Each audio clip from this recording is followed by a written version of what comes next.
अस्सलाम वालेकुम। SM news के साथ मैं हूं इश्तियाक अली। खबरों का सिलसिला मजीद आगे बढ़ाते हुए खबर शामिल करते हैं लाहौर से। पुलिस ही पुलिस को इंसाफ देने में नाकाम हो गई। लाहौर पुलिस लाइन का पुलिस मुलाजिम फिरोज वाला चौकी थाना लब्बा वाला ने गिरफ्तार कर लिया। इसी हवाले से मजीद तफसीलात जानते हैं अपने नुमाइंदे अहमद खोकर से। जी अहमद, बताइएगा क्या तफसीलात है आपके पास?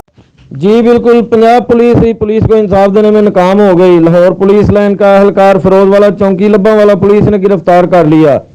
कांस्टेबल की जमीन पर बासर अफराद का कब्जा था। दाद रसी करने के बजाय पुलिस ने उल्टी कार्रवाई शुरू कर दी। कांस्टेबल वकार ने चौकी इंचार्ज आरफ को अदालत की जानिब से जारी करदा स्टे आर्डर की कॉपी दिखाई और मुलजम बन गया।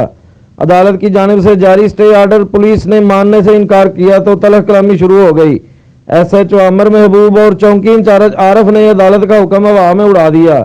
फिरोज वाला चौकी लब्बा वाला में पुलिस अहलकार वकार के अहले खाना इंसाफ के लिए दर बदर। मुतासरा खानदान का कहना है कि पुलिस ने बासर कब्जा ग्रुप से मुबैना रिश्वत ली है, जिस वजह से हमारी बात नहीं सुनी जा रही।